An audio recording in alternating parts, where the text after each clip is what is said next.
Ah, c'est bon.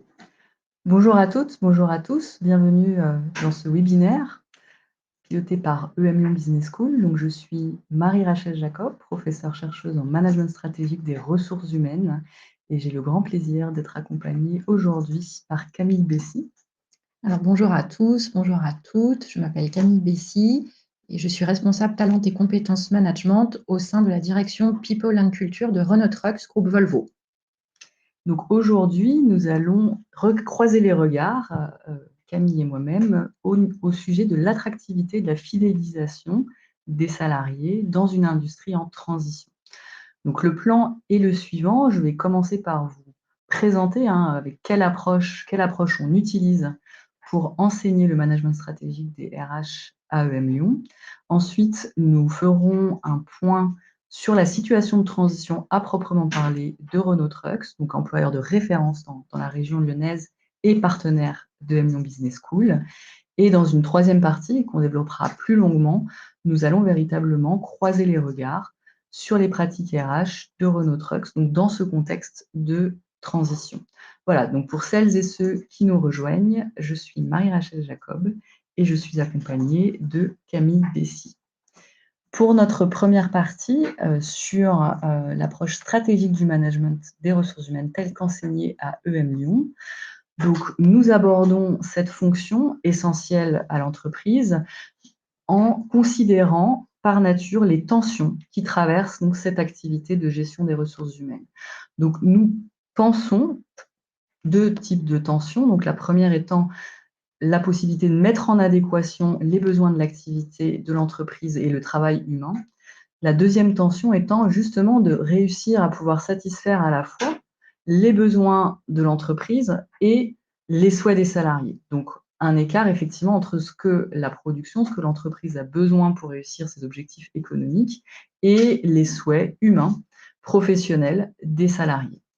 Et donc, effectivement, aujourd'hui, l'enjeu qui apparaît, donc, qui devient pressant, c'est ce contexte de transition multiple au niveau environnemental, social et économique. Donc, notre enseignement du management stratégique des RH à EM Lyon repose sur la production de connaissances dédiées à cet enseignement depuis de nombreuses années. Donc, mes collègues Fabienne Autier et Sylvie Roussillon avaient démarré en 2007 une publication qui nous permet effectivement d'utiliser une grille d'analyse qu'on va vous présenter et illustrer avec le cas de Renault Trucks. Puis en 2016, nous avions effectivement publié avec toujours Fabienne Autier et Marc Pérez, aussi enseignante-chercheuse à EM Lyon, un ouvrage vraiment de détail sur toutes ces tensions dans le management des ressources humaines et comment on peut effectivement prendre en compte ces tensions et trouver des solutions qui sont parfois vraiment uniques à chaque entreprise, mais avec effectivement une approche un peu générique qui peut être partagée, notamment cette approche stratégique de la fonction ressources humaines. Au niveau de l'enseignement à proprement parler, donc on propose aux étudiantes, aux étudiants, aux participantes et aux participants d'arriver en salle de classe avec des éléments de connaissance donc issus des lectures, des ouvrages que nous avons pu publier et de passer à une partie analytique avec des études de cas, donc des études de cas qu'on va chercher effectivement dans les entreprises, des études de cas lambda, mais aussi des études de cas que nous publions nous-mêmes, que nous produisons nous-mêmes, avec deux exemples effectivement que je vous donne, donc d'entreprises qui ont préféré garder l'anonymat, mais avec des problématiques effectivement, donc une problématique de start-up pour l'étude de cas publiée en 2022 et une problématique effectivement d'entreprises du secteur numérique qui s'était développée donc sans direction des ressources centralisées, direction des ressources humaines centralisées, donc une étude que nous avions publiée en 2017. Donc en somme, effectivement, une approche de l'enseignement de la gestion des ressources humaines donc, qui repose sur ces tensions inhérentes à l'activité de gestion des ressources humaines avec une production de connaissances donc qui est développée en interne, qui est publiée et donc à laquelle vous pouvez accéder au travers effectivement des ouvrages, des chapitres d'ouvrages, voire des études de cas. Donc, si on s'intéresse effectivement aujourd'hui au cas Renault Trucks, c'est parce qu'il y a une situation de transition avec une réponse apportée au niveau des ressources humaines qui nous a paru intéressante de partager avec vous et nous avons la chance d'avoir Camille Bessy avec nous pour en parler. Donc, je vais passer effectivement quelques minutes sur la situation de transition de Renault Trucks en elle-même, donc grâce à des données mobilisées dans une enquête Xerfi de 2023 sur le marché des véhicules industriels. Et effectivement, la première chose à laquelle il faut absolument accorder de l'importance, c'est que Renault Trucks est bien leader, la marque Renault Trucks est bien leader de ce marché des véhicules industriels neufs en France, donc avec une part de marché presque d'un tiers des ventes, des immatriculations en tout cas réalisées en 2022. Et donc, étant elle-même, donc l'entreprise Renault Trucks étant elle-même filiale à 100% du groupe Volvo, elle fait partie du groupe qui réalise presque la moitié du total des immatriculations de véhicules industriels neufs en France. Donc, on a effectivement un positionnement qu'on sent déjà largement dominant sur ce marché des véhicules industriels, et en particulier au sein du groupe Volvo, donc une domination vraiment marquée au niveau européen, notamment sur le classement effectivement des entreprises sur le marché de la fabrication, de la distribution de solutions de transport pour professionnels et industriels. Donc, ce qui inclut les véhicules industriels, mais aussi les bus, donc pour les réseaux de transport en commun et les machines de chantier.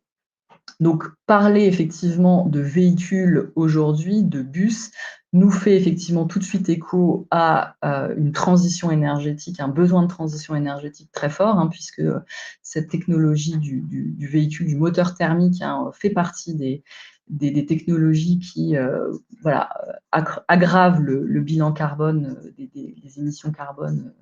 Et donc les dégâts sur la planète sont quand même assez importants. Donc dans ce contexte, effectivement, de transition énergétique, le choix qui a été fait par le groupe Volvo et par Renault Trucks en particulier, donc c'est le choix technologique de l'électromobilité qui permet effectivement d'apporter une réponse à ce besoin effectivement d'avoir un impact carbone beaucoup plus bas pour le développement, maintenir un niveau de mobilité important. En revanche, effectivement, toujours d'après les données Xerfi, dans leur enquête de 2023, pour l'instant, même si Renault Trucks fabrique et distribue déjà des véhicules industriels électriques, on est uniquement sur plus de 200 immatriculations en 2022, donc qui effectivement viennent quasiment doubler le nombre de véhicules en circulation. Mais si on fait le rapport effectivement par rapport au nombre de véhicules industriels immatriculés en France, on reste sur un pourcentage très très bas de 0,1% du nombre de véhicules en circulation aujourd'hui. En sachant effectivement que Renault Trucks ne sera plus l'unique producteur en France de véhicules électriques, avec l'arrivée de Volta Trucks, qui serait aussi suédois, et Tesla, donc effectivement, qu'on connaît pour les voitures de tourisme classiques, qui prévoit d'arriver donc après 2024 avec un camion électrique en Europe. Et le troisième point, effectivement, dans cette transition, notamment au niveau stratégique, c'est de penser, au-delà de la production du véhicule, le système de recharge avec un angle de recharge privative, donc chez les transporteurs, par exemple, ou dans les réseaux de bus, pour les bus électriques, mais aussi des recharges publiques, donc qui puissent, comme les stations essence, être des prestations de services offertes, rémunérées pour les conducteurs de véhicules électriques. Et donc là, au niveau stratégique, le groupe Volvo, Renault Trucks sont impliqués dans un système d'alliance, donc avec notamment des concurrents potentiels au niveau de la vente, mais nécessaire de s'allier effectivement pour déployer des systèmes de recharge, et notamment sur l'espace public en particulier. Le dernier point, effectivement, contraignant, et au niveau de cette analyse stratégique de la transition de Renault Trucks, c'est que le prix de vente actuel d'un véhicule industriel électrique est compris entre 2 et 3 fois supérieur au prix d'un modèle diesel, donc qui repose effectivement cette question que tout le monde se pose aujourd'hui, c'est qui va payer pour la transition énergétique, qui va effectivement soutenir cet investissement nécessaire de la part des industriels de s'équiper avec ces technologies électriques. Donc voilà pour la situation de transition énergétique de Renault Trucks au niveau technologique et stratégique. Cette transition, effectivement, s'accompagne d'une transition sociale, donc qu'on va pouvoir développer avec Camille Bessy. Donc, au niveau de la transition sociale, voilà, le cadrage effectivement que je peux faire d'un point de vue conceptuel, c'est qu'effectivement, ça combine une problématique d'attractivité avec une problématique de fidélisation des salariés en place, d'où le titre effectivement de notre webinaire aujourd'hui, attirer et fidéliser dans une industrie en transition. Et je laisse la parole à Camille Bessy pour la présentation, l'illustration du cas Renault Trucks. Alors effectivement, cette transition énergétique implique de notre côté une montée en compétences de nos collaborateurs et on actionne plusieurs leviers. Nous organisons chaque année des graduate programmes pour aller chercher auprès des jeunes générations les compétences dont on aura besoin demain. Alors j'ai cité ici à titre d'exemple le graduate programme technologie qui va cibler les métiers de l'ingénierie, bureau d'études, mais on organise des graduate programmes également dans le domaine IT, dans le domaine manufacturing pour aller donc soutenir cette transition des compétences. Par ailleurs, on monte également en compétences les salariés déjà en place au sein de Renault Trucks. Et je voulais prendre l'exemple ici de notre site industriel de Normandie à Blainville qui, depuis 2020, produit en série les camions électriques de moyen tonnage avec déjà plus de 1000 camions électriques produits. Ça avait fait l'objet d'une communication de presse en 2022. Et on est tout à fait dans un schéma d'opportunité puisque Renault Trucks s'est également allié à l'entreprise Cluster qui fabrique des vélos cargo électriques. Et dans cette optique de partenariat, c'est l'usine moteur de Vénissieux, Renault Trucks, qui assemble les vélos électriques cargo. Nous organisons également la transformation des compétences de nos ingénieurs avec des gros programmes et des gros moyens déployés pour former les ingénieurs mécaniques à l'électronique. On s'appuie là-dessus sur nos partenariats avec des écoles d'ingénieurs. On propose des formations diplômantes, des missions sur le terrain pour vraiment organiser des reconversions. Et par ailleurs, des notions de mécatronique sont introduites auprès du bureau d'études, auprès des métiers du réseau pour préparer cette transition énergétique. Et enfin, ce que je voulais dire, c'est que cette transition énergétique est également l'opportunité d'accueillir de nouveaux métiers dans l'entreprise. J'ai donné quelques exemples, des métiers de chef de projet énergie alternative, spécialiste de la transition énergétique, des métiers autour de l'infrastructure de recharge, autour de la logistique urbaine, pourquoi pas des métiers de conseiller en décarbonation. Ce sont vraiment des métiers d'avenir très attractifs pour nos collaborateurs et pour les nouvelles générations sur lesquels on recrute à l'externe ou sur lesquels on forme partant de mobilité interne fonctionnelle. Et donc, votre approche, effectivement, de la GRH a aussi évolué, c'est ce que vous me disiez, avec cette approche People and Culture. Exactement. Vous vouliez en dire un mot ? Alors, depuis 2022, la fonction ressources humaines a été renommée People and Culture au sein de Renault Trucks et du groupe Volvo. Alors, ce qui se cache derrière cette sémantique, c'est que on s'écarte de la partie un peu technique et régalienne des ressources humaines pour vraiment se positionner en acteur de la transformation sur une vision plus stratégique de l'innovation sociale. Et la notion de culture fait appel aussi à notre rôle d'ambassadeur de la culture d'entreprise, donc sur une dimension plus collective. Donc, merci pour cette première partie. Je vais regarder effectivement s'il y a des questions dans le chat. N'hésitez pas sur cette première partie donc, d'approche d'enseignement du management stratégique des ressources humaines AEM Lyon. Également, effectivement, la partie transition donc, de Renault Trucks.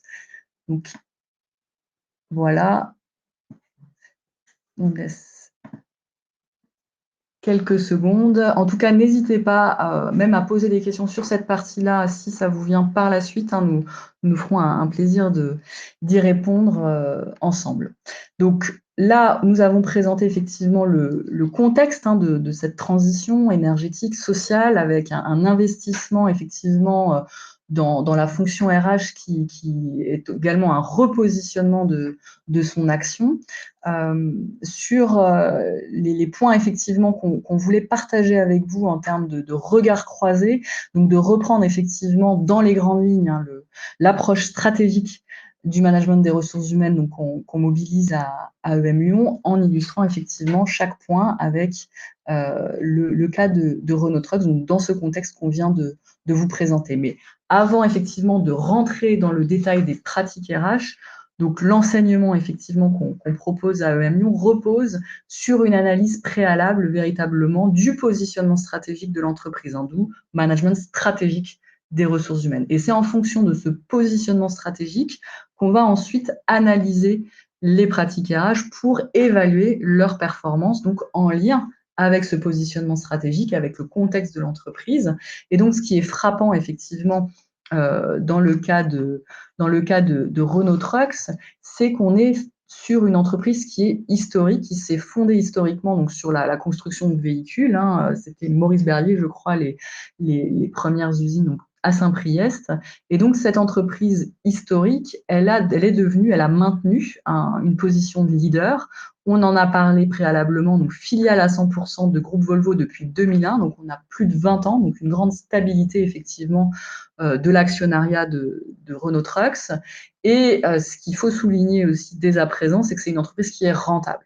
Et donc ça explique aussi la possibilité pour cette entreprise d'investir dans la fonction RH et d'accueillir cette transition avec proactivité et ambition. C'est-à-dire qu'on est quand même sur une entreprise qui est elle-même rentable, dans un groupe solide. Et donc effectivement, par rapport à d'autres contextes d'entreprise, on va pouvoir effectivement analyser la manière dont les investissements sont faits. Mais en tout cas, voilà, il faut bien retenir en tête qu'il y a un budget qui est là, qui permet à l'entreprise à la fois d'être pérenne et aussi de penser à cette transition de manière relativement sereine, si je peux me permettre. Et donc, ce marché a des perspectives, donc toujours d'après l'étude Xerfit 2023, des reprises de croissance suite à la crise Covid. Donc, effectivement, on a un décrochage si on regarde sur les 10 dernières années, donc le nombre d'immatriculations, le chiffre d'affaires, effectivement, particulier de Renault Trucks, on a un décrochage un petit peu attendu en 2020, du fait, effectivement, en 2021 surtout, du fait de l'incertitude liée à cette crise Covid. Et donc, une reprise de croissance prévue quand même sur ce marché, avec une reprise de croissance aussi sur les véhicules électriques, notamment en lien avec des contraintes de plus en plus fortes. Donc ça, c'est dans l'environnement stratégique de Renault Trucks, des contraintes pour les clients de Renault Trucks dans la mobilité urbaine, notamment donc le transport en ville, donc avec ces réglementations de zones à faible émission. Donc voilà, celles et ceux d'entre vous qui sont comme nous dans la métropole lyonnaise connaissent ces débats autour de ces zones à faible émission où ne pourront circuler que des véhicules qui respectent de certains critères, notamment d'émissions de carbone. Et donc, le véhicule électrique en particulier est bienvenu dans ces zones, d'où effectivement une incitation à l'achat de véhicules électriques pour les entreprises qui ont besoin d'utiliser le réseau de transport urbain. Donc là, le deuxième point, effectivement, qui est très intéressant dans le cas de Renault Trucks, c'est que le comité exécutif donc, de l'entreprise est stable depuis 2016, avec des nominations récentes de personnes, mais toutes avec une expérience au sein du groupe Volvo. Donc pas forcément Renault Trucks, si j'ai bien suivi, mais au sein du groupe. Et voilà, plus de 20 ans d'ancienneté, donc ça donne quand même une idée de un petit peu l'investissement qui est fait sur les personnes qui arrivent effectivement en interne à pouvoir accéder à ces postes de comité exécutif. Donc en termes de promotion, il y a des passages possibles, alors certes minoritaires, tout le monde ne va pas jusqu'à ce grade ultime donc de membre du comité exécutif. En tout cas, c'est possible en interne. Et d'autre part, effectivement, une implication forte dans la transition énergétique avec la création, vous me disiez, Camille, d'un département électromobilité, donc peut-être au niveau du groupe. Au niveau de Renault Trucks. Au niveau de Renault Trucks et d'une entité dédiée à la gamme intermédiaire, donc des véhicules de taille intermédiaire en Europe. Donc voilà, je vous laisse commenter effectivement notamment sur peut-être la présence de cette directrice People and Culture au sein du comité exécutif. Alors, on a la chance d'avoir 3 femmes au sein du comité dirigeant de Renault Trucks et effectivement Marion Keller, nommée directrice People and Culture le 1er février cette année, qui était précédemment directrice People and Culture de la Business Unit European Media Duty. Ce qui me permet de faire le lien effectivement avec la création il y a quelques années du département électromobilité au sein de Renault Trucks et de cette entité, donc Business Unit, dédiée à la gamme intermédiaire en Europe. Au niveau du groupe Volvo, nous avons également un département Volvo Énergie qui s'occupe notamment de toute la gestion des batteries, du sujet des infrastructures de recharge. Donc, on a une question dans le chat pour Camille. Donc, concrètement, comment s'est traduit ce shift de People and Culture versus GRH dans le rôle des RH? Effectivement, merci pour votre question. Donc, sur les implications, effectivement, pratiques de ce changement de dénomination. Alors, je pense effectivement que je vais apporter des éléments de réponse dans la suite de la présentation, mais on est vraiment sur un switch autour de l'innovation sociale, sur comment on soutient la partie développement des compétences en lien avec la transition énergétique. On a vraiment des chantiers stratégiques qu'on souhaite lancer en 2024 autour de l'employer branding, autour de la mobilité interne, je le développerai tout à l'heure. On a des pratiques relativement innovantes et on voudrait aller encore plus loin. Je donnerai des illustrations par la suite. Donc effectivement, merci beaucoup Jennifer de cette question. Ça nous fait écho effectivement à la première tension que je présentais dans ce qu'est la fonction RH. Donc satisfaire à la fois les besoins de l'activité de l'entreprise, les besoins business et les souhaits des salariés. Donc là, il me semble que ce que traduit effectivement de manière philosophique très forte, c'est de mettre les salariés, les attentes des salariés, les souhaits des salariés au même niveau, effectivement, que les enjeux business, les enjeux de transition énergétique. Donc, de penser transition énergétique et sociale, en fait, en même temps. Donc là, effectivement, on a, me semble-t-il, une illustration avec le cas Renault Trucks qui est vraiment voilà, très intéressante et qu'on a l'occasion de vous partager, donc grâce à la présence et à l'accord de Camille Bessy.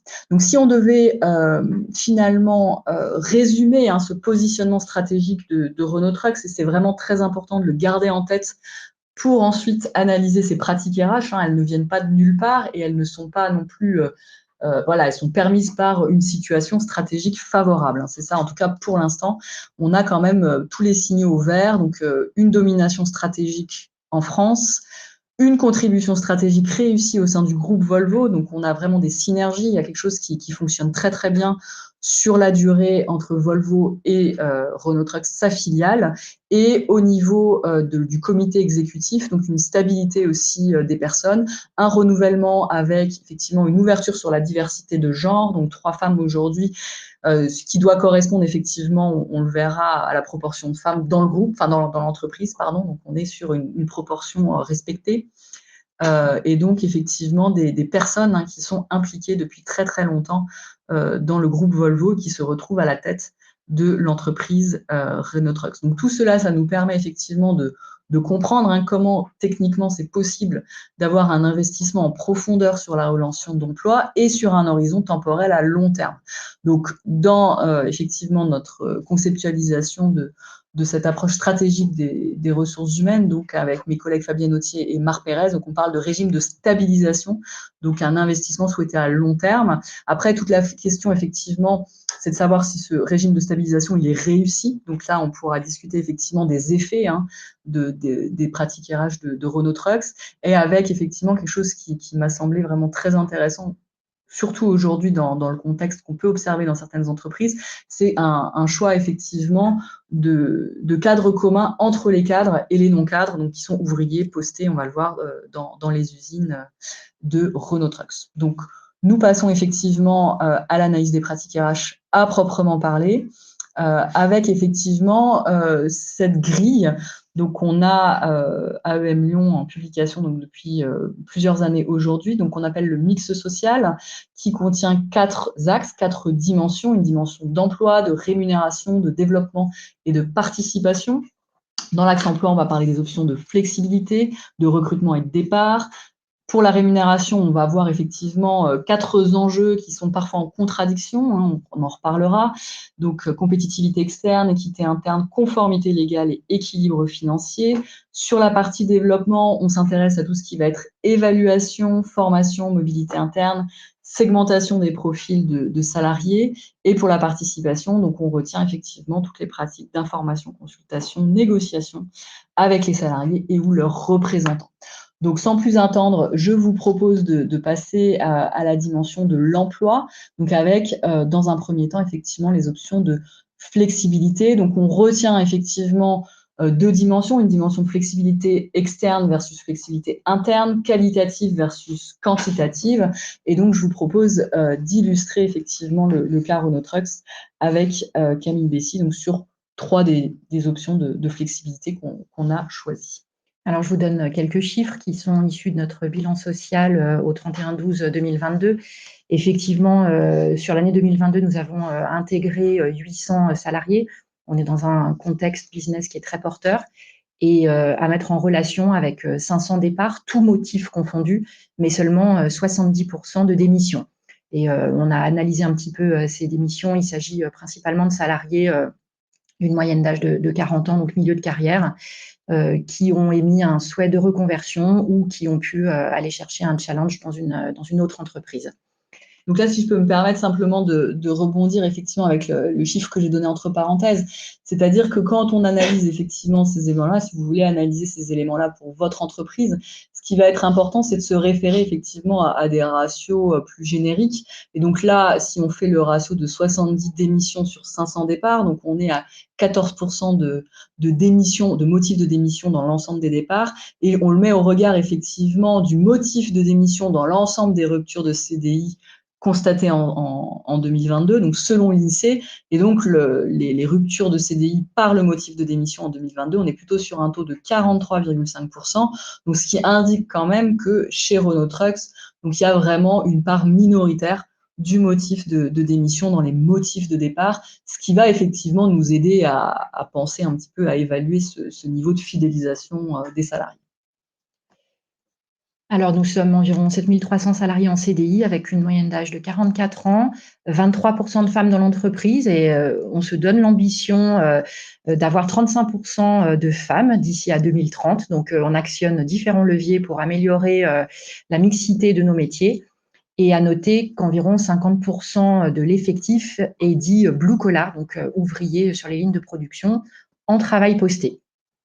Donc là, effectivement, c'est aussi les 50% d'ouvriers qui expliquent cette faible proportion de femmes, puisque voilà, les statistiques sur le marché de l'emploi, sur cette population ouvrière, elles sont grandement majoritairement masculins, hein, pour des raisons historiques, pour des raisons de stéréotypes de genre également, hein.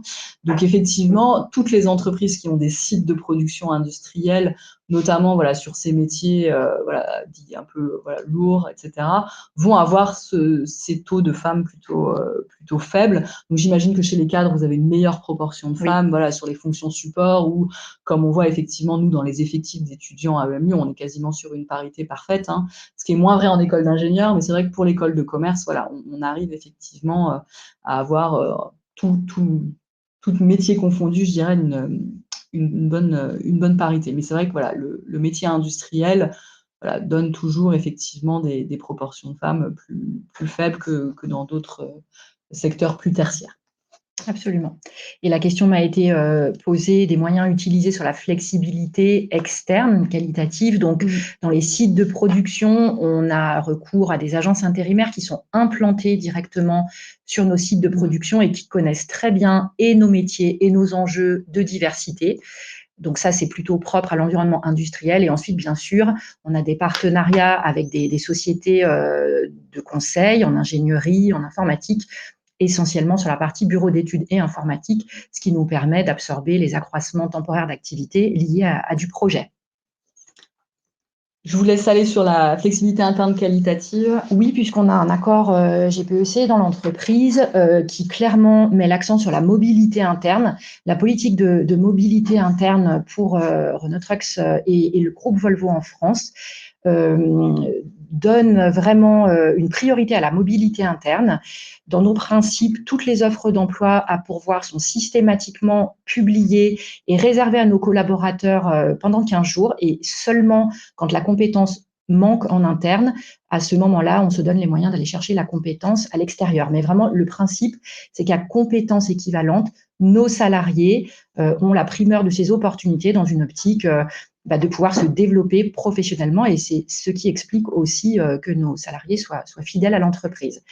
En termes de KPI, environ 800 mouvements en 2022, donc un salarié sur 10, et c'est à la fois des mobilités horizontales, verticales, donc ça peut tout à fait concerner une promotion hiérarchique ou un changement de métier.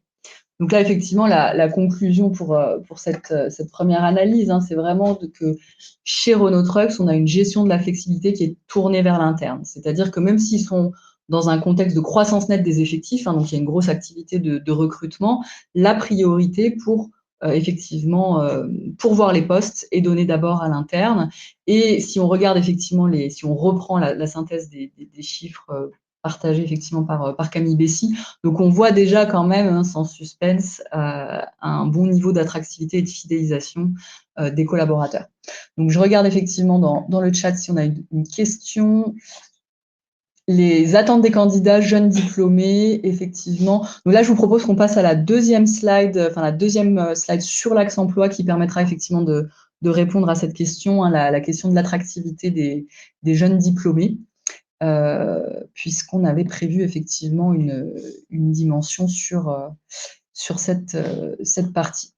Donc, sur le processus de recrutement, donc toujours pareil, dans notre enseignement à EM Lyon de management stratégique des RH, on propose un processus en 4 grandes étapes. Ne jamais oublier effectivement comment est identifié le besoin. La deuxième partie, plus classique en RH, de sourcing. La partie de sélection, effectivement, où on va chercher effectivement à vérifier l'adéquation entre le candidat et le poste offert. Et la partie intégration, où là, effectivement, il faut s'assurer que le candidat nouvellement salarié puisse être accompagné suffisamment pour pouvoir se sentir effectivement opérationnel et se sentir intégré le plus rapidement possible. Et donc ça, effectivement, on peut le mesurer. Donc la réussite de l'intégration, on la mesure si il n'y a pas de rupture de période d'essai à l'initiative du salarié et s'il n'y a pas de rupture de CDI avant 1 an. Ces 2 indicateurs laissent à penser effectivement, s'ils sont des indicateurs qui peuvent être élevés, laissent à penser effectivement qu'il peut y avoir un problème dans le processus de recrutement et dans le processus d'intégration où finalement le salarié a des surprises, peut-être des mauvaises surprises par rapport au poste d'accueil. Donc je vais laisser effectivement Camille Bessy illustrer ces points et donc revenir effectivement sur la partie jeunes diplômés plus spécifique. Oui. Alors, on dispose au sein du groupe Volvo de Renault Trucks d'une équipe recrutement qui centralise l'ensemble des recrutements cadres notamment, les recrutements non cadres étant plutôt décentralisés au niveau des sites de production ou des garages. Alors, sur la partie poste ouvrier, je l'ai dit tout à l'heure, on a des agences d'intérim, partenaires de longue date, et les postes à pourvoir sont principalement issus de notre vivier d'intérimaires, ce qui n'est pas le cas des postes de cadre, où là, on s'appuie davantage sur des partenariats avec les écoles d'ingénieurs, les écoles de commerce. Je voulais souligner ici une initiative qui avait été prise il y a quelques années par le réseau Renault Trucks France pour recruter de nouveaux profils de vendeurs et vendeuses. On appelle ça conseiller en solutions de transport. Donc, c'était une formule tripartite entre EM Lyon Business School, ADECO et Renault Trucks. ADECO étant en charge du sourcing candidat, EM Lyon en charge de la formation théorique et Renault Trucks et son réseau de distribution en charge de la formation pratique. Donc, voilà, un exemple innovant de sourcing pour aller attirer des profils issus d'une nouvelle génération. Alors, la question est posée des attentes des nouvelles générations. On a eu l'occasion de discuter récemment de ce point avec des partenaires académiques et avec des jeunes diplômés également. Il peut y avoir une réticence des nouvelles générations à travailler en général pour le milieu de l'industrie. Donc, nous, on a vraiment des messages et une communication à passer autour de la transition énergétique. J'en profite pour parler de cette web-série qui est en train d'être diffusée sur les réseaux sociaux par Renault Trucks, ce Good Move, qui est justement un témoignage de tout ce qui est engagé au titre de la transition énergétique. Les jeunes générations ont également des attentes sur le style de leadership, sur un management moderne, inspirant, basé sur la confiance. Et on a vraiment ce volet aussi d'accompagner nos managers pour devenir des leaders inspirants et vraiment travailler l'intergénérationnel. Et les jeunes générations ont effectivement beaucoup d'attentes également sur la flexibilité, les possibilités de home office qui leur seront offertes. Mais globalement, notre service recrutement sécurise vraiment une expérience candidat optimale. C'est aussi l'intérêt d'avoir des professionnels de la talent acquisition. On l'a dit, des ruptures de période d'essai, des ruptures de CDI avant 1 an qui sont quasi nulles. On a un bon niveau d'attractivité dans la région. Renault Trucks est un des premiers employeurs privés Auvergne-Rhône-Alpes. Il peut néanmoins avoir des tensions sur certaines compétences rares sur le marché. L'exemple des mécaniciens poids lourds est un excellent exemple.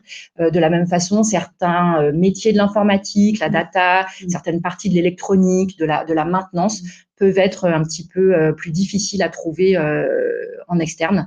Donc, ça nous oblige à, de toute façon, cultiver vraiment des partenariats et des formules de recrutement innovantes pour trouver des profils.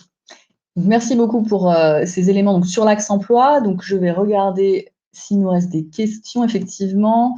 Attente des candidats. Donc, la relation à l'entreprise, effectivement, donc c'est Augustin qui pose une question sur voilà, la fidélisation. C'est-à-dire que, est-ce que ça sert encore à quelque chose de chercher à fidéliser les jeunes générations? Peut-être on peut tourner la question de manière à ce que vous avez des jeunes diplômés qui sont rentrés chez Renault Trucks et qui sont restés plusieurs années. Est-ce que vous avez des exemples comme ça en tête dans les différents métiers? Donc, on va viser plutôt ingénieur et profil fonction support. Est-ce qu'il y a un pool de talents qui ont déjà 5 ans d'ancienneté chez… Alors, on a effectivement des jeunes diplômés embauchés depuis 2-3 ans qui sont toujours dans l'entreprise. De toute façon, nous, on souhaite que nos collaborateurs restent dans l'entreprise pour des bonnes raisons. Et encore une fois, ce qui fait la qualité de notre entreprise, c'est les possibilités d'évolution en France ou à l'international. Et on sait très bien qu'une partie des jeunes diplômés se tournent aussi dans une entreprise comme Volvo Renault Trucks pour les possibilités de développement à l'international. Je crois qu'il faut faire attention aussi aux clichés sur les jeunes générations parce qu'une partie de la jeune génération, effectivement, va peut-être un peu plus zapper. Mais je crois qu'une partie d'entre eux sont aussi intéressés pour pouvoir s'inscrire dans la durée dans une entreprise à partir du moment, bien sûr, où elle correspond à leurs valeurs. Donc là, effectivement, on va vous faire une référence à la premier épisode de la série de ces 5 webinaires. Donc sur les attentes des jeunes diplômés, donc vous aviez un premier webinaire effectivement qui s'était déroulé en partenariat avec le groupe Accor. Et donc voilà, Adrien qui est notre collaborateur sur le chat peut vous mettre le lien, j'imagine, vers le lien YouTube de ce webinaire, donc sur des éléments effectivement d'enquête, de retour d'expérience du groupe Accor aussi sur la fidélisation, l'attractivité et la fidélisation pour les jeunes diplômés. Alors, en particulier les jeunes diplômés d'école de commerce, puisque c'est le public qu'on accueille à EM Lyon. Mais voilà, effectivement, je partage aussi, j'en profite pour partager le regard de Camille Bessy. Quand on parle des comportements effectivement plus opportunistes, moins engagés sur le long terme, il faut bien se rappeler qu'on parle d'une certaine fraction de la jeunesse, celle qui est très diplômée, donc celle que moi je rencontre effectivement dans le cadre de M Lyon Business School, mais il ne faut pas oublier que, encore malheureusement, une grande partie des jeunes aujourd'hui ont des difficultés à déjà avoir un diplôme. On est encore sur des chiffres autour de 10% d'une classe d'âge qui sort avec au mieux le brevet. Donc voilà, sur un marché de l'emploi qui valorise en France beaucoup les diplômes, c'est quand même quelque chose qui est difficile quand on est tout de suite positionné sans diplôme. Et donc, effectivement, toutes les initiatives d'entreprises qui vont viser ces publics-là qui ont eu peut-être des échecs scolaires et qui vont essayer, notamment sur des métiers on va dire manuels, qui ne nécessitent pas non plus de grandes qualifications au départ, de former. Donc ces jeunes-là, moi je pense que ces jeunes-là, ils ont envie de rester, ils ont envie d'avoir un métier. Donc c'est pour ça qu'on voit des initiatives effectivement, notamment autour du numérique. On a le programme La Toile à EM Lyon qui est tourné vers ces publics qui n'ont pas réussi à avoir des diplômes validés. pour voilà, avoir une formation qui permette une insertion sur le marché de l'emploi, sur ces compétences en tension.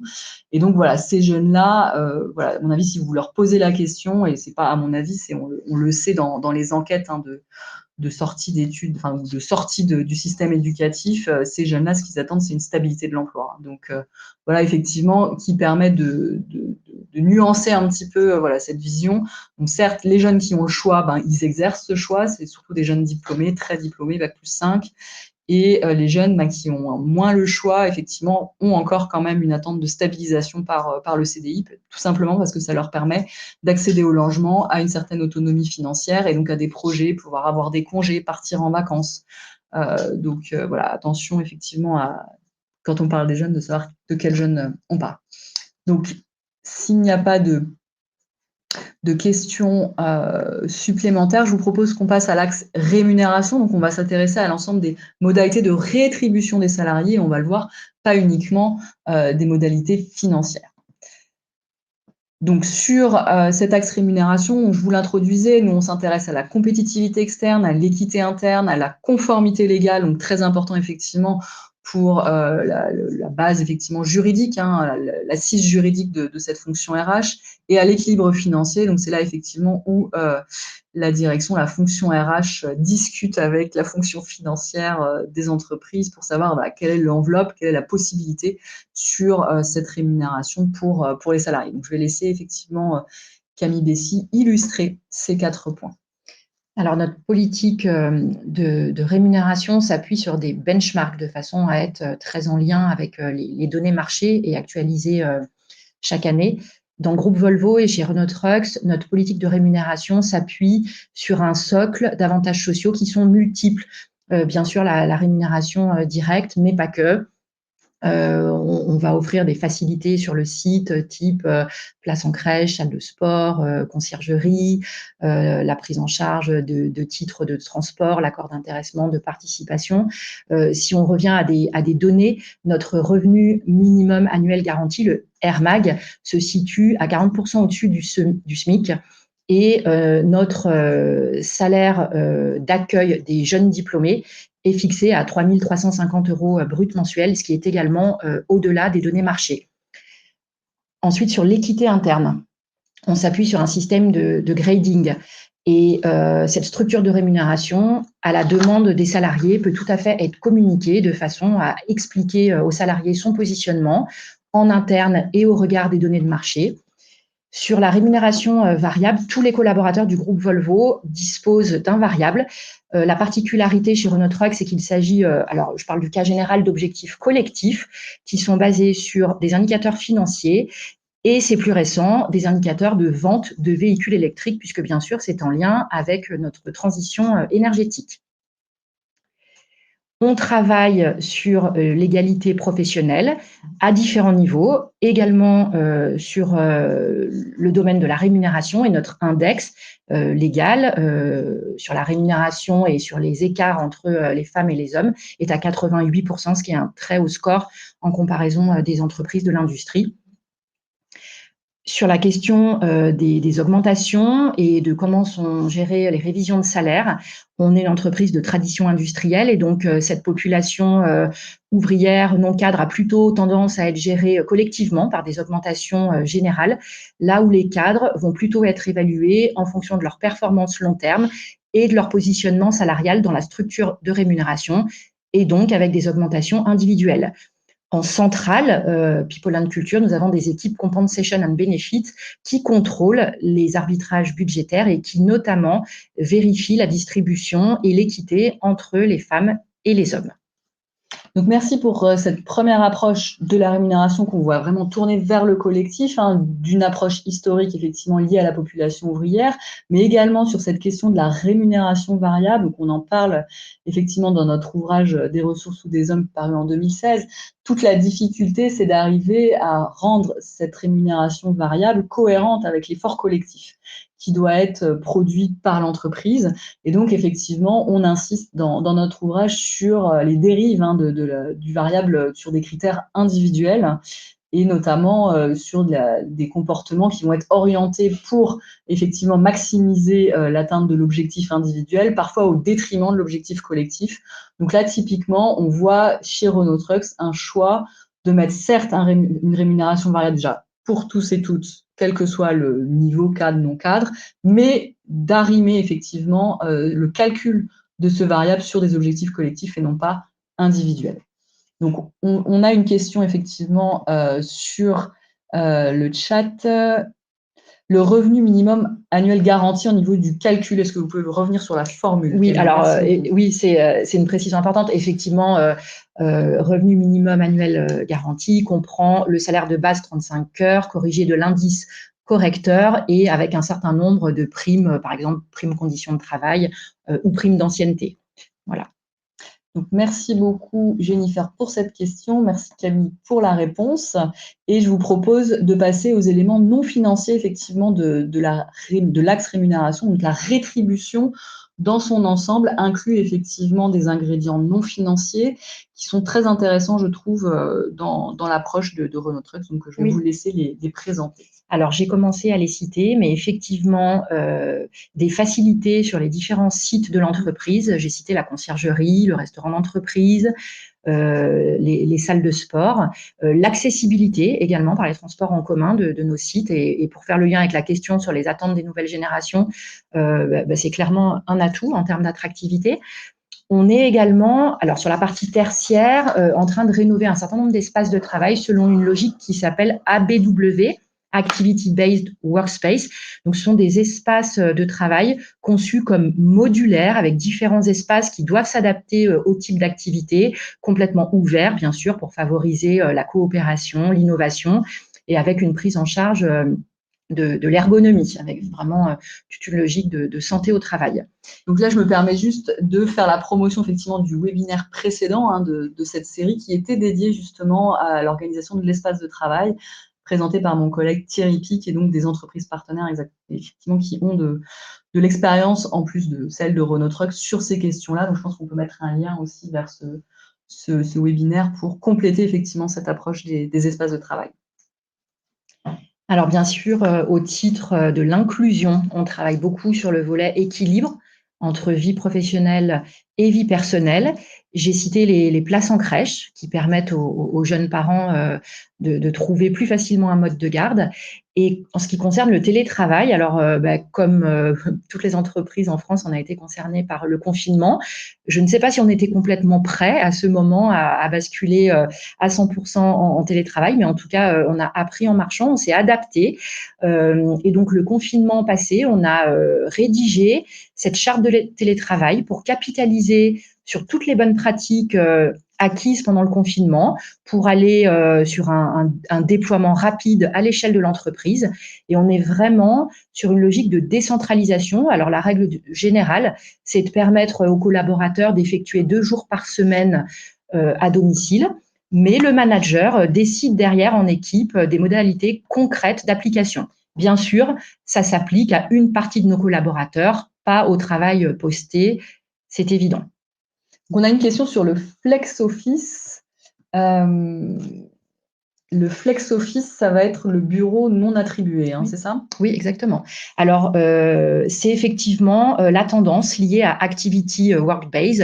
L'idée, effectivement, est de ne pas avoir de personnalisation du bureau, de ne pas avoir toujours la même place, mais finalement de choisir sa place en fonction des personnes avec qui on doit travailler pendant la journée, par exemple. Et donc, ça effectivement, fonctionne, ça fonctionne plutôt bien. Alors, tous les espaces de travail n'ont pas encore basculé dans cette logique de flex office, mais les retours sont plutôt bons puisque finalement, ça permet de casser les silos et tout simplement de mieux faire fonctionner les collaborateurs entre eux. Alors, effectivement, cette partie activity-based work, workspace, elle va reposer, elle va concerner plutôt les fonctions tertiaires de l'entreprise Renault Trucks, donc uniquement 50% des effectifs, si j'ai bien suivi. Comme le télétravail. Donc, voilà, effectivement, donc télétravail et flex office pour 50% des effectifs, et donc avec, dans tous les cas, vous voyez, c'est quand même cette culture collectiviste qui va permettre porter cette approche de se connecter avec des collègues différents en fonction voilà, des thématiques et des activités de la journée. Et c'est d'ailleurs pour ça que nous ne souhaitons pas aller au-delà de 2 jours de télétravail par semaine, parce que nous ne souhaitons pas avoir une entreprise à 2 vitesses entre la population tertiaire et la population ouvrière. Et donc, ça nous semble important que le centre de gravité reste néanmoins le site. Donc c'est là effectivement où on voit véritablement ce que je vous disais en introduction, c'est-à-dire une entreprise qui a 2 populations quand même assez différentes entre les ouvriers et les cadres.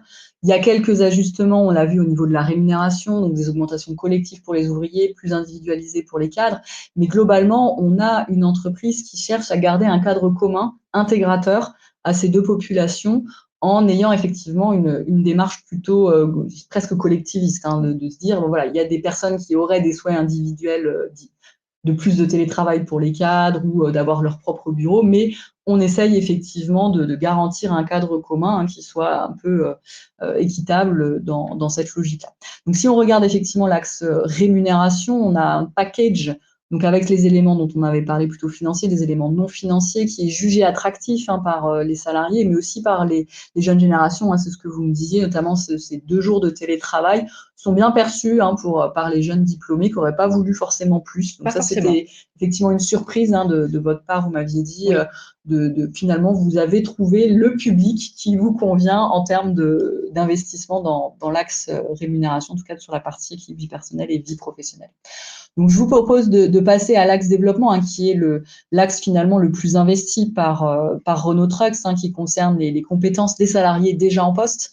Donc, avec, je vous l'indiquais, donc l'évaluation, la formation, puis on verra ensuite la mobilité interne et la segmentation.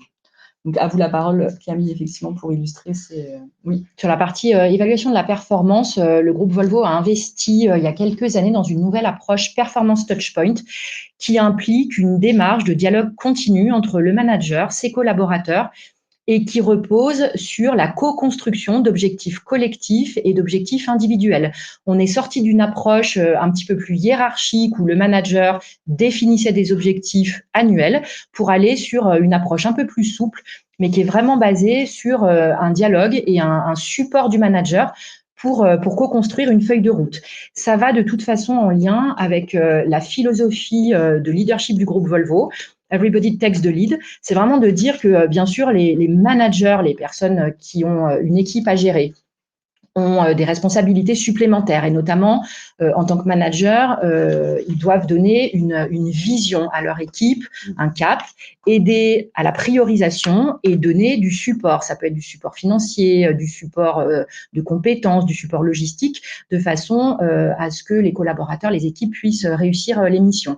Pour autant, chaque salarié est acteur de son développement et est moteur dans la définition de ses objectifs. C'est la philosophie générale du groupe Volvo. Donc effectivement, je vois une question sur le rythme de travail, donc 4 jours ou 4,5 jours pour les salariés postés. Et vous m'aviez dit que c'était en expérimentation dans le réseau Volvo Trucks.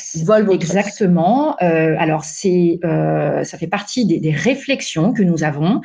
Pour l'instant, il existe quelques expérimentations dans les garages Volvo Trucks, région Bretagne notamment, où effectivement, sur le rôle de mécanicien, je vous ai dit que ce métier était en tension.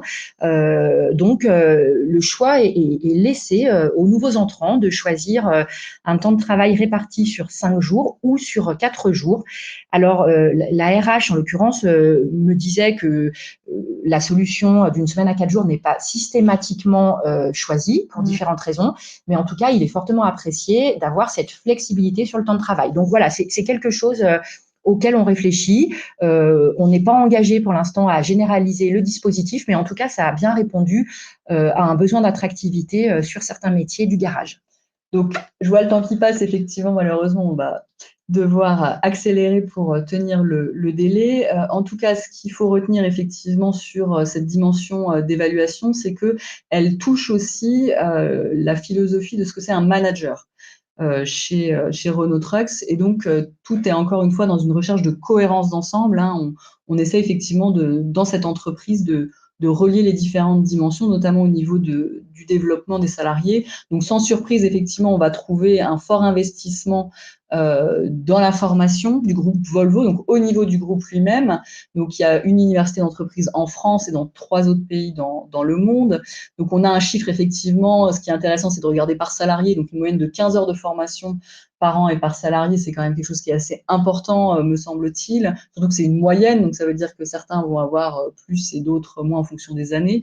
Et vous parliez effectivement de journées à thème sur l'électromobilité, justement pour diffuser effectivement cette stratégie de transition vers une transition énergétique. Donc, on va passer, si vous me le permettez, à la partie mobilité interne, hein, qui est vraiment le cœur du réacteur, me semble-t-il, et notamment, on l'avait vu, donc plus d'un salarié sur 10 qui ont changé de poste l'an dernier, ce qui est quand même très conséquent, même à organiser. Et donc, ça repose effectivement sur une pratique que vous avez au fil de l'eau. Donc, immersion temporaire, je vous laisse effectivement nous illustrer ce point. Effectivement, derrière mobilité interne, on a des changements de poste, mais on a d'autres initiatives, par exemple des immersions temporaires sous forme de vie ma vie, pour aller vraiment découvrir un nouveau métier, se confronter à la réalité, ou alors être prêté dans un secteur de l'entreprise pour aller, là encore, développer de nouvelles compétences, se préparer à un changement de poste, élargir son réseau. Donc la mobilité interne, elle prend différentes formes. Et très rapidement, sur le sujet précédent de la formation, je voulais dire que la formation, c'est un des axes pour développer les compétences, mais ça n'est pas le seul, parce qu'en l'occurrence, la mobilité interne permet de développer ses compétences, ce type de shadowing vie ma vie également. Nous avons des dispositifs de type 100% learning, où des collaborateurs viennent partager leur savoir sur un thème et sont invités les collaborateurs intéressés par cette thématique. Voilà, on essaye d'innover par ce biais-là. Donc effectivement, ce qu'il faut retenir sur l'investissement, hein, qui est fait par Renault Trucks sur cette dimension du développement, c'est une recherche de cohérence entre les différents leviers, évaluation, formation, mobilité interne. Et dans la partie segmentation, on voit finalement, il y a une recherche de ne pas creuser l'écart entre les cadres et les non-cadres, en particulier la population ouvrière qui correspond à 50% de l'effectif. Et donc, on cherche à maintenir ce sentiment de collectif. Donc, c'est un compromis entre les salariés et l'employeur, donc sur cette logique d'investissement qui est fait sur les compétences, en lien avec les besoins de l'entreprise, mais aussi avec cette transition énergétique qui s'amorce. Et donc, effectivement, les nouvelles compétences, hein, qui sont issues de cette transition énergétique, Renault Trucks fait le choix de les développer en interne, avec du recrutement externe pour compléter, mais aussi de réduire effectivement les écarts d'investissement qui peuvent parfois se produire dans certaines entreprises entre les cadres qui ont déjà un fort capital humain et puis les ouvriers, effectivement, qui, en fonction des spécialités, peuvent avoir un capital humain un petit peu plus réduit. Et donc là, on va chercher chez Renault Trucks vraiment à réduire cet écart d'investissement pour que chacun bénéficie d'investissement. Donc la dimension suivante sur la participation des salariés, je trouve que ce qui est notable, hein, de ce qu'on avait dans la préparation qu'on a pu faire, c'est que les organisations syndicales sont véritablement les partenaires du dialogue. Il y a peu finalement de consultations directes ou de négociations directes qui seraient interindividuelles. On va rester sur cette approche très collective de la relation d'emploi, donc bien sûr en lien avec l'historique ouvrière de l'entreprise, mais aussi aujourd'hui en lien avec les enjeux de transition énergétique. Donc si en 2 minutes, vous pourriez nous parler effectivement de dialogue social et de cette ambiance très collective. En deux minutes, le dialogue social repose sur beaucoup d'échanges. Effectivement, nous négocions avec les organisations syndicales et pour preuve de ce dialogue social de qualité, de nombreux accords sont signés, ont été signés. Et pour vous donner quelques chiffres, en CSEC, nous avons accordé une centaine d'heures l'année passée et la même chose dans les 5 CSE locaux, une centaine d'heures également dans les CSE locaux. En décembre cette année, nous allons dédier 3 jours sur la présentation des orientations stratégiques 2024. Donc effectivement, l'investissement dans le dialogue social, c'est avant tout un investissement en temps passé, puisqu'il faut du temps, vous voyez, 3 jours pour présenter les orientations stratégiques de chacune des entités de Renault Trucks. Je lisais aussi dans le rapport annuel de Volvo, du groupe Volvo, hein, que le comité groupe Volvo se déplace dans les différents CSE centraux, enfin l'équivalent pour les pays européens en fonction de la législation. Et donc, il y a un investissement en temps, vraiment une logique partenariale avec les organisations syndicales. Alors effectivement, on le verra, je vais passer à la slide sur les impacts, hein. Il reste quand même quelques pratiques de grève, notamment, comme vous le disiez, dans les périodes de négociation de salaire. Donc là, on est véritablement sur le rapport salarial et on sait que la grève est le moyen le plus facile pour les salariés de peser sur, le plus efficace, pardon, pas facile, mais efficace pour peser sur la négociation salariale. Mais si on regarde effectivement les indicateurs de résultats RH, on va avoir au niveau du groupe Volvo un taux de turnover très faible qui est stable, 8% pour le domaine industriel, ça reste quand même tout à fait acceptable. Et c'est surtout l'engagement, le taux d'engagement des salariés qui est mesuré à la fois au niveau du groupe Volvo et au niveau de Renault Trucks. Et donc là, chez Renault Trucks, effectivement, on a un taux d'engagement de 82% en augmentation, vous m'indiquiez, qui est légèrement supérieur à la moyenne du groupe, donc c'est plutôt positif par rapport à l'investissement plutôt dédié que fait Renault Trucks sur ses salariés. Et donc, en termes d'indicateurs d'impact sur la performance finale, il ne faut pas oublier effectivement que la fonction RH, elle va aussi permettre d'améliorer la relation client en investissant sur les vendeurs. Elle va permettre aussi effectivement d'améliorer la productivité et donc de pouvoir peut-être augmenter un ratio qu'on regarde, qui est le ratio de résultat net par salarié. Donc là, effectivement, les enquêtes Xerfi nous permettent de comparer un certain nombre d'acteurs entre eux. À la limite, effectivement, que je pointe ici, le fait que Renault Trucks, c'est un peu la seule entreprise en France qui a ce modèle intégré entre la production et la distribution. Donc, si je compare par rapport à la production du concurrent Mercedes-Benz Truck de Moshame, donc on a une rentabilité qui est à la faveur de Renault Trucks, mais encore une fois, voilà, les modèles étant pas les mêmes, c'est difficile de comparer, mais donc ça rejoint quand même ce que je vous disais d'une entreprise qui est rentable sur son marché, qui a des bonnes perspectives sur la suite. Donc effectivement, un investissement lourd dans la fonction RH, mais qui va être rentabilisé. Si je peux effectivement juste conclure avant de prendre les quelques questions sur l'attractivité et la fidélisation. Donc, on a un investissement fort dans ces 4 axes du mix social qu'on a pu détailler ensemble, un compromis entre l'employeur et les salariés, une logique collective. Et donc, par rapport à ce qu'on enseigne effectivement ici, cette idée de considérer les tensions, non pas comme des obstacles, mais comme des compromis à négocier, avec l'exemple, je trouve, très positif de Renault Trucks, et d'aller effectivement chercher plus le collectif que l'individuel. Donc, avant de passer aux remerciements, effectivement, si on peut prendre 2 minutes pour répondre aux questions sur, voilà, 2 questions qui sont la même question. Donc, merci Jennifer et Sophie sur le niveau d'engagement, la mesure du niveau d'engagement. On va terminer par cette Alors, il s'agit formule. Il s'agit d'une enquête annuelle groupe anonyme envoyée chaque année à tous les collaborateurs du groupe Volvo et qui mesure un certain nombre d'indicateurs autour de la fierté d'appartenance, autour de la satisfaction générale et qui nous permet d'en déduire un taux d'engagement. Donc, effectivement, 82% d'engagement en 2023 pour Renault Trucks, en hausse de 2 points par rapport à l'année passée. Merci beaucoup Camille, merci à toutes et à tous d'avoir suivi le webinaire. Donc effectivement, tous mes remerciements côté Renault Trucks, encore une fois à Camille, qui souhaite remercier aussi certaines et certains collègues. Alors je remercie EM Lyon Business School de m'avoir invité et je remercie mes collègues du Centre d'expertise People and Culture qui m'ont aidé à préparer cette intervention.